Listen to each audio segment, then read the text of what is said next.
ग्वालियर में जिला प्रशासन द्वारा आयोजित पुस्तक मेले में एमआरपी और स्कूल के नाम के फर्जीवाड़ा का मामला सामने आया। अभिभावकों की शिकायत पर आदर्श स्टेशनरी के संचालक धनराज सेवानी और कंगारू किड्स स्कूल के संचालक उदित गायकवाड़ के खिलाफ गोला का मंदिर थाना में एफआईआर दर्ज की गई। प्रशासन ने स्टेशनरी संचालकों को चेतावनी दी कि कोई भी एमआरपी में बदलाव या अधिक रेट पर बिक्री नहीं करेगा। ग्वालियर में 25 मार्च से 3 अप्रैल तक आयोजित पुस्तक मेले में आदर्श स्टेशनरी और कंगारू किड्स स्कूल के संचालकों पर फर्जीवाड़े का आरोप लगा है। अभिभावकों की शिकायत के बाद प्रशासन ने प्रारंभिक जांच की, जिसमें पाया गया कि कुछ किताबों के एमआरपी को ब्लैक इंक से बदलकर अधिक रेट पर बेचा जा रहा है। उदाहरण के लिए 580 रुपए की किताब को 615 में और 280 रुपए की किताब को 370 रुपए में बेचा जा रहा है। स्कूल प्रबंधन ने भी अभिभावकों को आदर्श स्टेशनरी से किताबें खरीदने के लिए मजबूर किया। कुल मिलाकर 90% किताबों पर इसी तरह की मनमानी एमआरपी देखी गई है।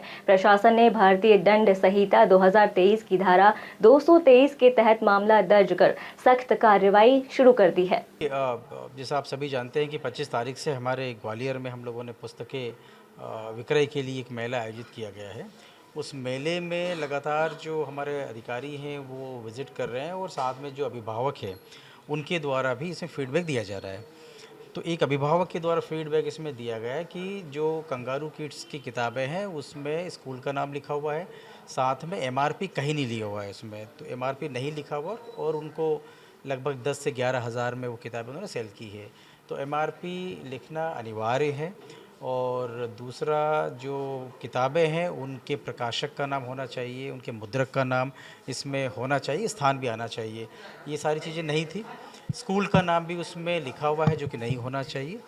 तो इन चीज़ों को देखते हुए हमने जो कंगारू की स्कूल है उनके संचालक के विरुद्ध में एफआईआर दर्ज कराई है। इन किताबों का विक्रय करने का काम वेंडर के रूप में आदर्श के द्वारा किया गया है। साथ में आदर्श के द्वारा कुछ ऐसी किताबें भी विक्रय की गई हैं जिसमें एमआरपी जो है वो छिपा हुआ था। मतलब 2 एमआरपी उसमें लिखे हुए थे। जब कुछ लोगों ने स्क्रैच किया तो उसमें कोई दूसरा एमआरपी था जिसका रेट कम था।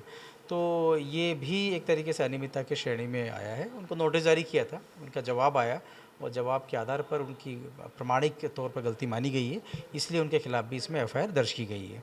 साथ में हमने लगभग 27 ऐसे बड़े स्कूल हैं उनकी भी जांच कराई थी अपनी टीम के माध्यम से।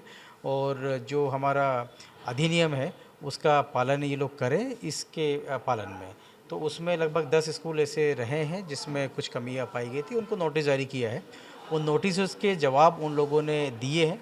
कुछ स्कूल्स ने अपनी गलती उसमें मानी है कि नोटिस बोर्ड में वो नहीं लिख पाए हैं या वो उन्होंने लिख दिया है।